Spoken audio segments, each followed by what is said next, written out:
Coming up on Arirang News. South Korea and the US kick off their annual summertime combined military drills, the Ulchi Freedom Shield exercise. Upgrading combat readiness, around 30 large-scale training drills are in store, more than double compared to last year. And in an apparent response to the Seoul-Washington joint drills, North Korea's state media releases images of Kim Jong-un inspecting a Navy unit at a missile test. But the South Korean military says the reports are exaggerated. Japan's NHK says the discharge of wastewater from the Fukushima nuclear power plant could take place as early as Thursday. The timetable is to be set at a cabinet meeting tomorrow.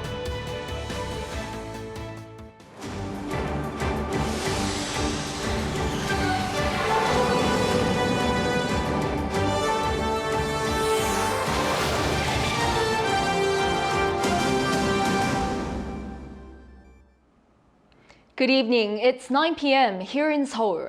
Thank you for joining us on Arirang News. We begin with South Korea and the United States kicking off their annual summertime joint military drills. The allies are staging what's called the Ulchi Freedom Shield exercise to upgrade their combat readiness amid escalating tensions with the North and the ongoing war in Ukraine. This year's drills feature expanded field maneuvers and advanced war scenarios. Our defense correspondent Choi Min-jung leads us off. South Korea and the U.S. began their Ulchi Freedom Shield exercise on Monday.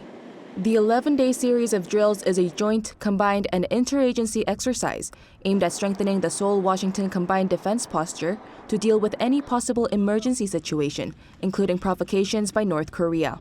This time around, there has been a significant increase in outdoor maneuvers compared to previous years. About 30 complementary large-scale combined training drills are taking place, more than double that of last year. The all-out war scenario has been reorganized to reflect diverse threats within the security environment from lessons learned from recent wars and conflicts. These include Pyongyang's advanced nuclear and missile capabilities and the war in Ukraine. The U.S. versus Korea has said the U.S. Space Force will also take part for the first time. Alongside South Korea and the U.S., UN member states, including Canada, France, and the UK, are also set to participate. In conjunction with the joint military drills, the annual 4-day Ulchi civil defense exercise also kicked off on the same day. Some 580,000 officials from about 4,000 government agencies and public institutions across the country will take part in the exercise. The aim is to enhance their readiness for contingencies such as war.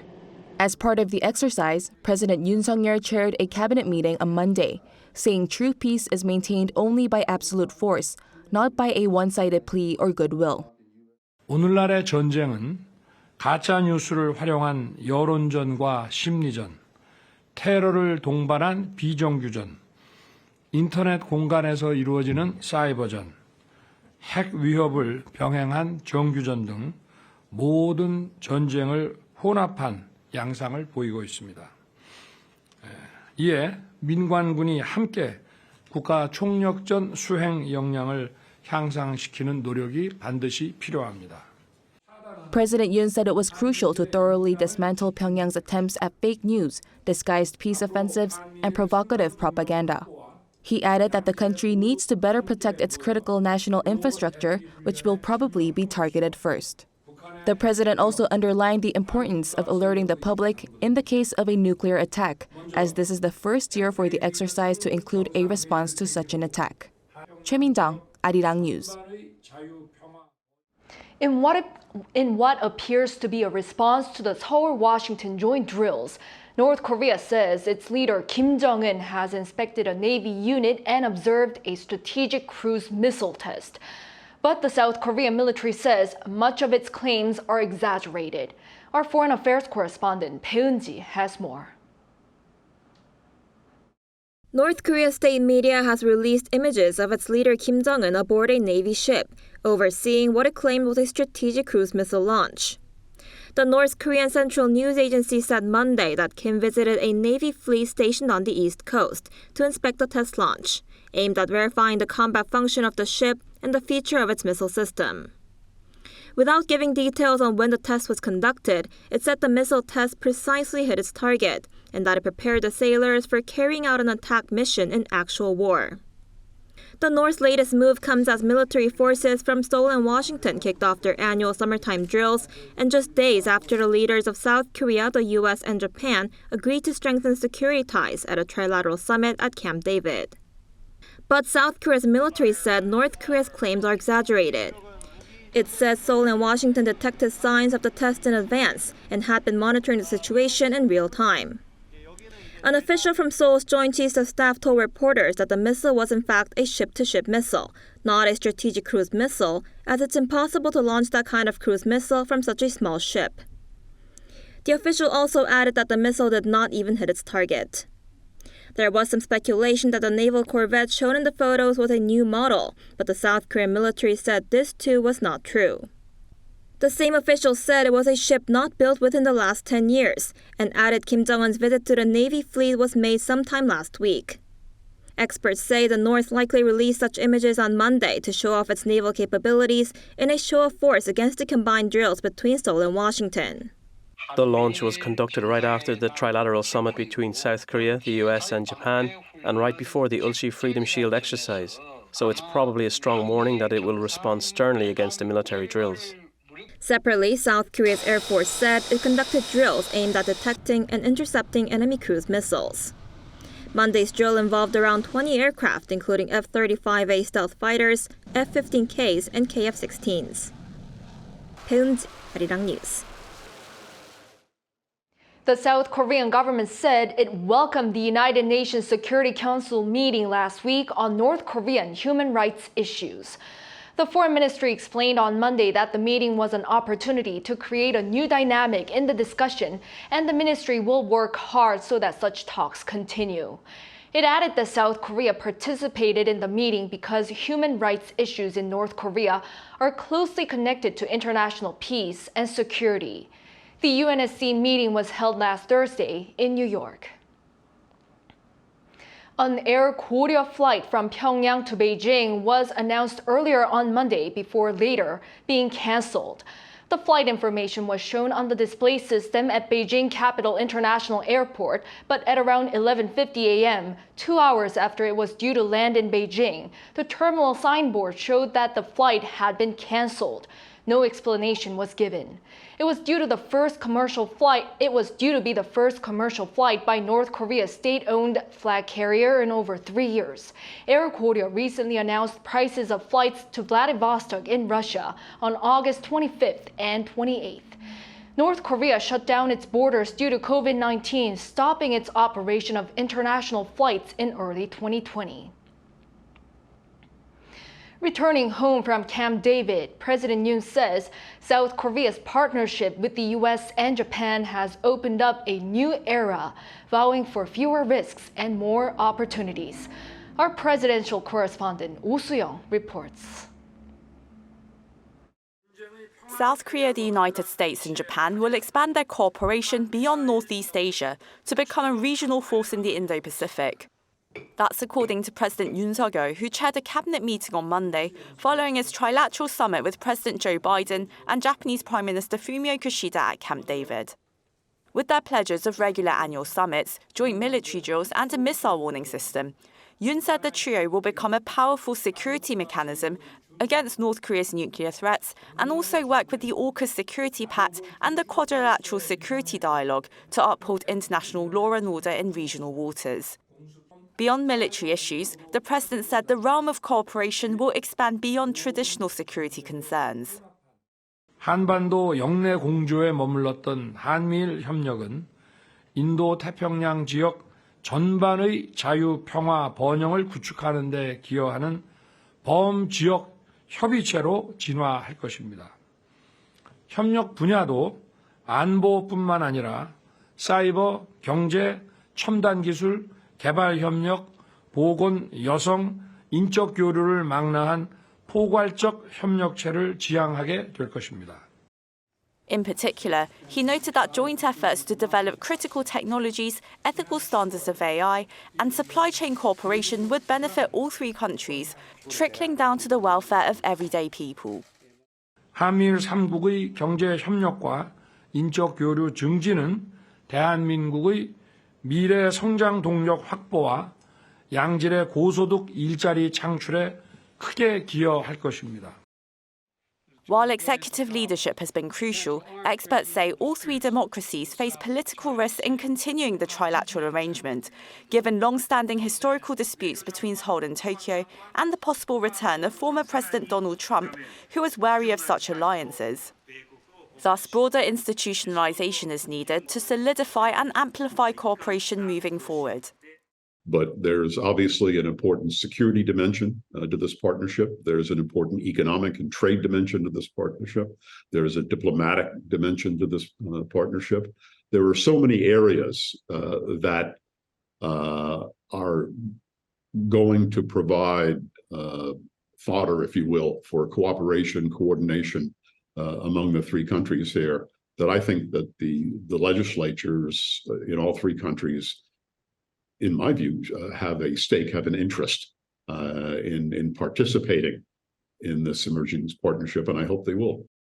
The next standalone trilateral summit could take place in Seoul, as Yoon has suggested a meeting in Korea, having met his counterparts in Hiroshima, Japan, and at Camp David this year. Ulchi, Arirang News. While South Korea, the US, and Japan accelerate their cooperation, China looks to be tightening its ties with the BRICS nations as its leader Xi Jinping travels to South Africa this week for a summit with those developing nations. Jung Eun-ju has the details. Chinese leader Xi Jinping will travel to Johannesburg, South Africa on Monday on a trip intended to bolster Beijing's influence among developing and emerging nations. This is only Xi's second international trip this year. China's foreign ministry said Xi's three-day state visit will include a summit with leaders of the BRICS emerging economies. The BRICS summit is the first to be held in person since 2019. Russian President Vladimir Putin, however, will not attend in person due to an arrest warrant issued by the International Criminal Court for alleged war crimes in Ukraine and will participate in the summit virtually. Xi's trip to South Africa comes just days after U.S. President Joe Biden met with the leaders of South Korea and Japan in a show of solidarity and force against rising threats from China. The summit in Camp David saw South Korea, the U.S., and Japan deepen military and economic cooperation while criticizing China's dangerous and aggressive behavior in the South China Sea. With China and the United States locked in an increasingly intense rivalry, the BRICS has taken on greater strategic relevance to Beijing. The Financial Times reported Monday that China will this week likely push the BRICS bloc of emerging markets to become a full-scale rival to the G7. The bloc's members, Brazil, Russia, India, China, and South Africa, account for more than 40% of the global population, while South Africa's President Cyril Ramaphosa has invited more than 60 heads of state and government to a summit in Johannesburg from Wednesday. Officials familiar with the talks said several countries could be invited to join the bloc of Brazil, Russia, India, China, and South Africa. South African officials said 23 countries are interested in joining. The summit also comes at a difficult moment for Xi, who is grappling with a myriad of domestic challenges 10 months into his third term. China's much-anticipated economic rebound from its rigid COVID lockdowns is faltering. The world's second-largest economy is suffering from a spiraling property crisis, mounting local government debt, and worsening deflationary pressure. Jung Eun-ju, Arirang News.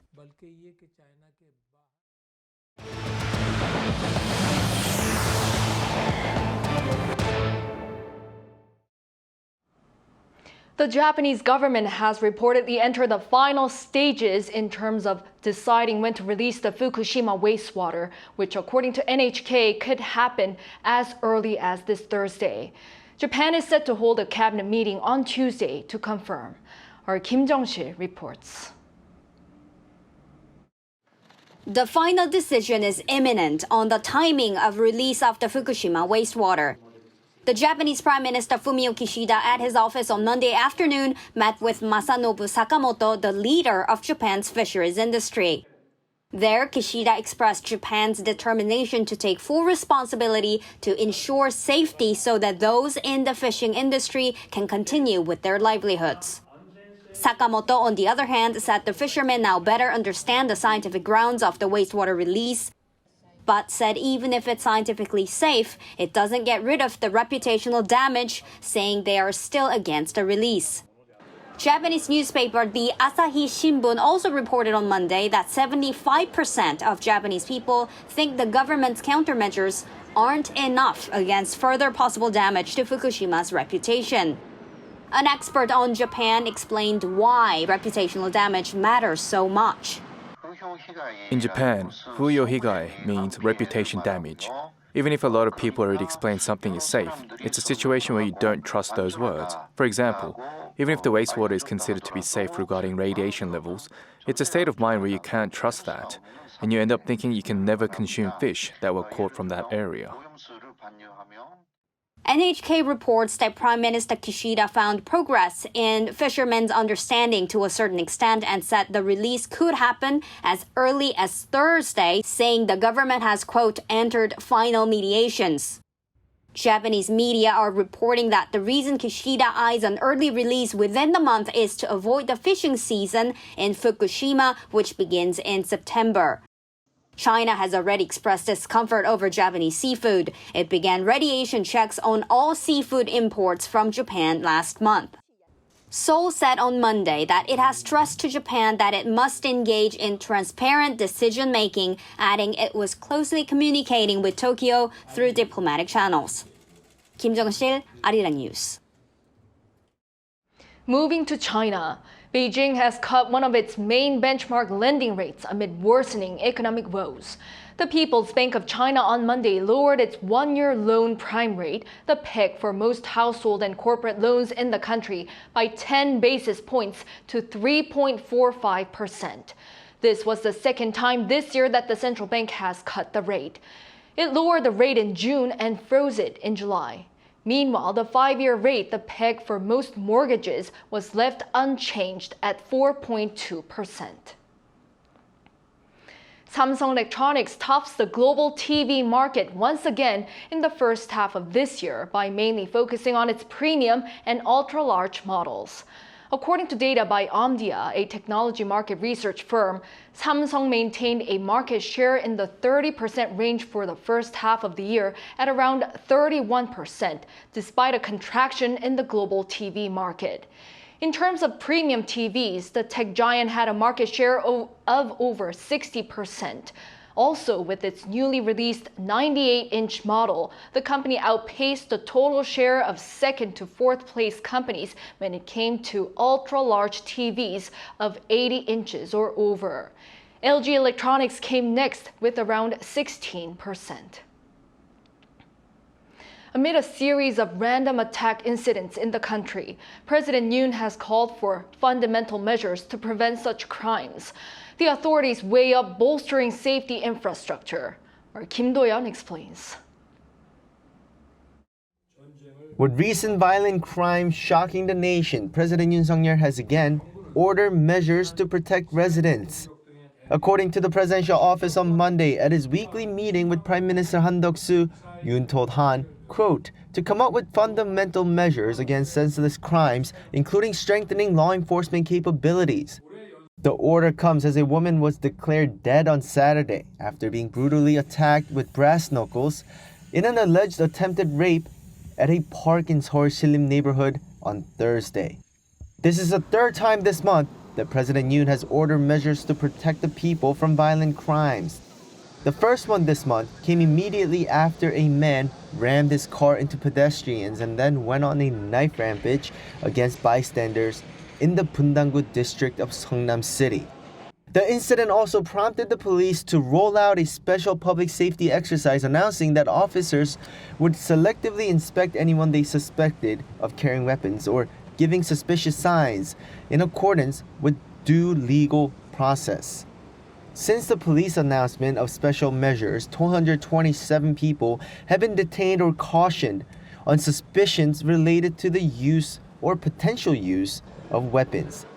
20 of these were for attempted murder or preparing to commit the crime, while 113 were for offenses such as aggravated assault or threats of physical violence. Ministries and government agencies are continuing to collaborate to come up with ways to make the streets safer.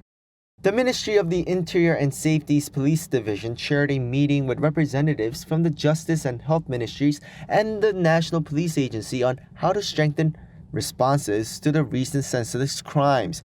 They discussed expanding the nation's safety infrastructure, including setting up more CCTVs in streets, ways to enhance a collaborative response against psychologically disturbed patients, and supporting the activities of community-based watch groups. 김도현, Arirang News. Korean Air will be measuring the weight of its passengers, including their carry-on items, to collect data for safe flight operation.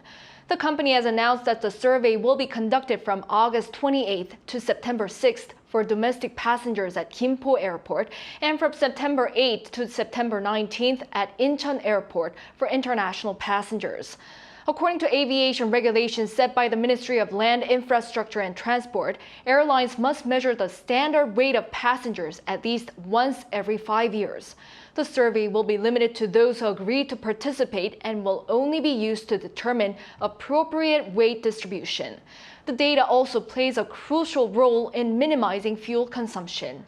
In a local survey conducted in 2017, the South Korean standards were set at 81 kilograms for adult males and 69 kilograms for females. Meanwhile, on the agricultural front, another way to help watermelon farmers is by cultivating them in the air instead of on the ground. Lee Si-hoo walks us through how that works. Watermelon is one of the most popular summer fruits. Watermelons are usually grown on the ground using the conventional horizontal farming method.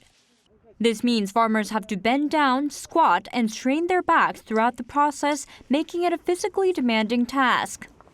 This watermelon farm, however, is entirely different. Watermelons ripen on a suspended net in the air. This is a patent vertical watermelon cultivation device. Once the seeds are planted, the rest of the cultivation process can be accomplished while standing. With the vertical cultivation method, the need for manual labor is significantly decreased as the working position is adjusted to match waste levels. The system also allows farmers to plant 2 rows of watermelon instead of just 1, resulting in a 1.8-fold yield increase. This vertical cultivation technique is also used to grow a type of premium fruit known as the hamigwa or hami melon. The RDA provides funding and supports the research and development of technologies that can reduce labour and increase productivity on site as the ageing rural population suffers from a labour shortage. Around 3 years ago, the Rural Development Administration developed and promoted a similar vertical cultivation system for watermelons, fixing plastic nets on the roofs of greenhouses to support the stems and allowing the melons to grow vertically. Lee Si-hoo, Arirang News.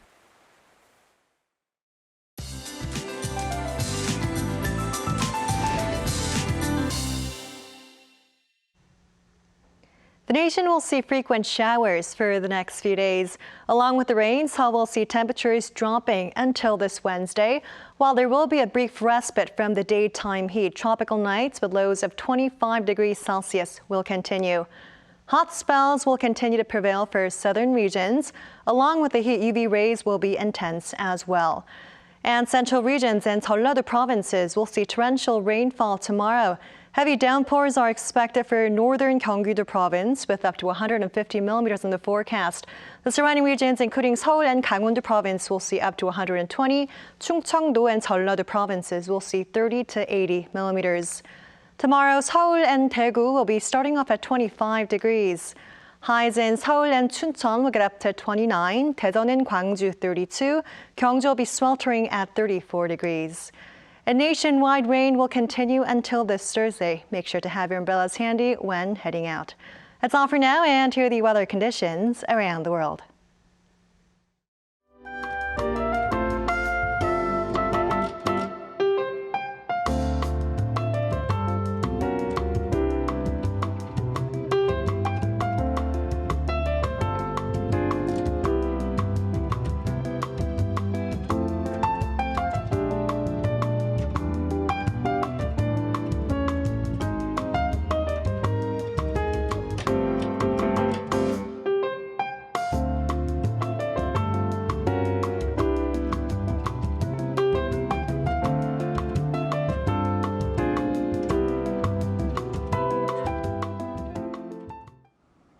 That brings an end to this Monday night newscast. Thank you for watching. We'll be back tomorrow with the latest news. Hope everyone has a good start of the week.